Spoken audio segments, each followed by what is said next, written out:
Hey guys, welcome to my channel, The Mind Matter Lifestyle. I'm Mikey Weiss, and in today's video, we're going to be discussing hunger. So it's Monday, the start of a new week. You're ready to start your diet. You got your calorie plan, you've got your training plan, things are ready, you're motivated. Day one comes around, everything goes well. Day two comes around, still everything goes well. Your weight is dropping. Then around day four, you start to feel something. You're hungry. Your friends are going out for the weekend. Maybe your husband, maybe your wife. Okay, you'll go ahead and join and you're gonna eat. All of a sudden you're not hungry anymore. Monday comes around, you step on the scale and you're back where you started. You do this again every week.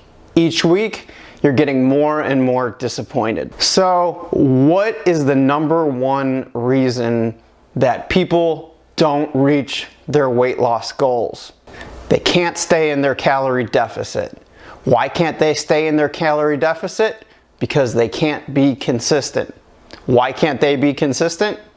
Because they're hungry. So what is hunger? When we talk about hunger, what does that actually mean?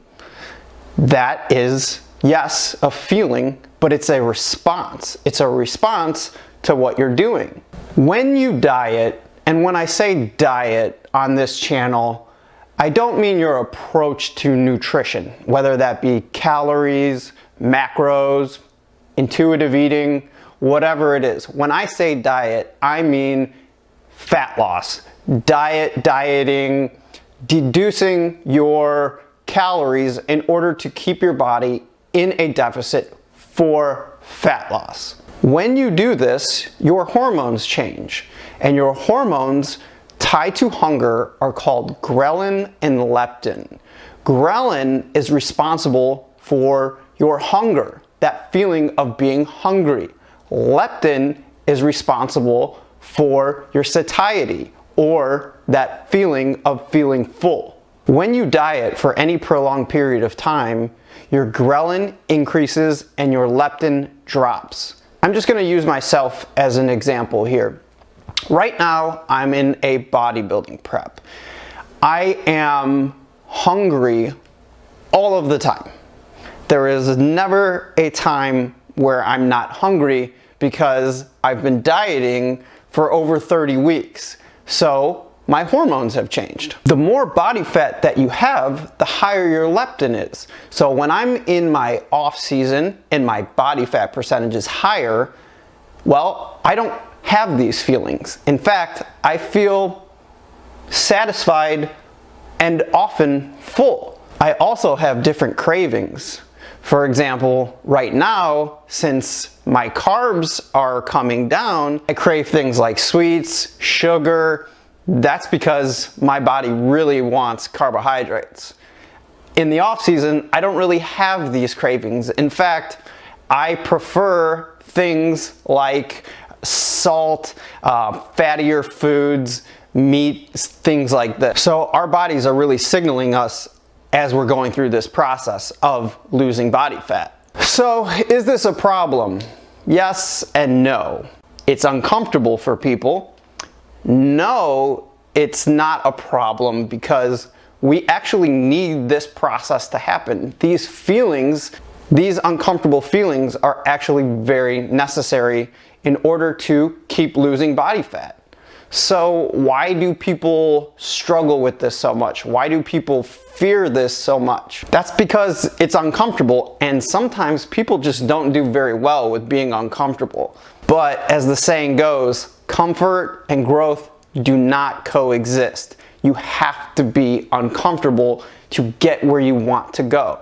In order to get where you want to go, you have to be able to push yourself, and that means often being uncomfortable. And this, unfortunately, is where most people fall short because they can't be uncomfortable for long periods of time, and that is exactly what dieting takes. If you want to be successful and you want to lose more than a couple of pounds, especially if you're not very overweight, you're going to have to, and as cliche as this sounds, be comfortable with being uncomfortable. Now, I'm not saying you need to go to extremes. Again, I am a bodybuilder, I'm a natural bodybuilder, and that takes going to another level. If your lifestyle and you just want to lose a couple pounds, you're not going to have to do that for 30 weeks or anything like that. But you are still going to have to feel some of those same feelings because your body is going to need to go through its natural response. Things like cravings, things like hunger, these will, not if, they will come up. So how do I recommend you go about solving this problem or managing these feelings? The answer might surprise you. Let's start with the basics first. I recommend choosing from food sources that are going to help you stay in your calorie deficit. Let's say you're eating 1,500 calories, something like this. In order to stay in your deficit, you'll want to choose from food sources that keep you within that amount of calories. Now, within those sources, you'll want to choose from food sources that help with satiety or keeping you feeling as satisfied as possible. Things like vegetables. Vegetables are extremely important. They're micronutrient dense and your body loves them. They also provide you with some fullness that they take up more room in your stomach. So they're gonna help you feel fuller. They also digest much slower. I always recommend eating a pretty good amount of vegetables no matter what you're doing because they are so good for you. Also, fruits can be good. Things like berries, they're very low calorie and also provide fullness and fiber. And believe it or not, I'm gonna tell you, it's fine to eat sugar. I eat sugar, everybody can eat sugar, that's not a problem. Are you gonna be able to eat a lot of sugar? It just depends on where your calories are at. Obviously, the lower your calories get, the less sugar you're going to be able to eat. Not for any other reason that sugars are usually high in calories. Those are going to lead to more easily coming out of your calorie deficit if you're not careful. But if you are careful and you track everything, eating sugars is fine. I would just make sure to prioritize the foods that are more calorie friendly, like the vegetables, like those low calorie fruits, and things like protein. If you're eating nothing but cereal, sugar drinks, things like this, then you're likely not doing a good job of choosing from your food sources. Just be smart, use moderation, and make sure you're eating from a lot of different sources that are conducive for your goals. Outside of managing your calories, I'm going to recommend mental fortitude. It's important you use your mind to help you here. I'm going to give you an example of how powerful the mind really is when it comes to managing your hunger. There was a study done in Stanford in 2011. Subjects were given a 380 calorie shake. They were told this shake was actually 620 calories. They used the word indulgent.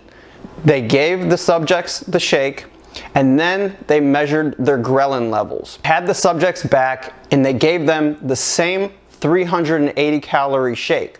Only this time they told them it was 140 calories. Measured their ghrelin levels afterwards and they were way lower than they were the last time.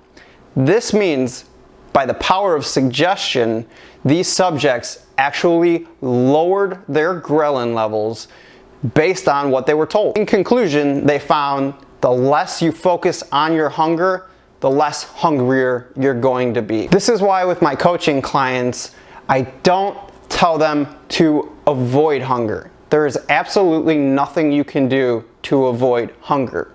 What you resist will persist. I tell them to acknowledge it, realize what it is, and then not focus on it. Keeping busy is important. If you sit there and you give in to all of these cravings and you focus on food, your ghrelin levels are actually going to increase by quite a bit. I'm going to give you another example of this. my first bodybuilding season. I was very new to the sport. I had never dieted to the extreme that I was dieting. And as I was going through this process, I wasn't fully aware of what was happening with my body. All I knew was what I was feeling. So as I was going through, I started focusing on things like food. When you diet for a long period of time, and certainly if you diet to an extreme level, as most competitors will tell you, you start to think about food in a very different way. You almost fetishize it. So as I was going through, I was doing things like watching the Food Network. I had never watched the Food Network in my entire life. I'm not a foodie. I never really cared about food. It just wasn't important to me. As I was prepping, I started really thinking about food. I started looking at food pictures. I'm embarrassed to say this to you, but I'm gonna say it because I want to be honest on this channel. I started watching food reviews on YouTube. Started watching Taco Bell reviews and the new food that was coming out. I started doing everything wrong, and during this time, my cravings were insane. I had never felt cravings like that before. So I made mistakes.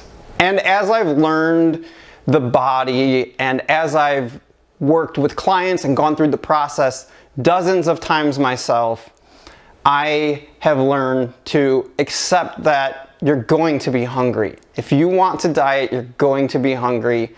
So just keep busy, turn off the food channel, stop following all the food pages on Instagram, and do something with your time that isn't food related. Trust me, people who are really good at losing body fat, they don't get any less hungrier than you. They're just better at managing their cravings and their hunger. And that's what I want you to take away from this video today. You shouldn't be afraid of feeling hungry. Just understand what is happening with your body, understand what is happening with your hormones, and practice mental fortitude. You want to develop your mind so you do not give in to each and every craving. That way, week after week, you don't step on that scale frustrated because you can't get anywhere. So what do you guys do to manage your hunger? Let me know down in the comment section. Do you guys do what I recommend, which is to keep busy? Or do you do what I used to do during my other bodybuilding prep, which is go crazy and look at the Food Network? That's it for today's video. If you found the information in today's video valuable, please hit the like button and subscribe if you haven't already. At the very least, share this with a friend or family member who can use it. If you'd like to get my help personally, you can do so by visiting my website, themindmatterlifestyle.com. If you have a question and you'd like me to answer it in a future video, you can shoot me an email. My email is in the description box. And I'm gonna see you guys on Monday for another in-depth video. Take care.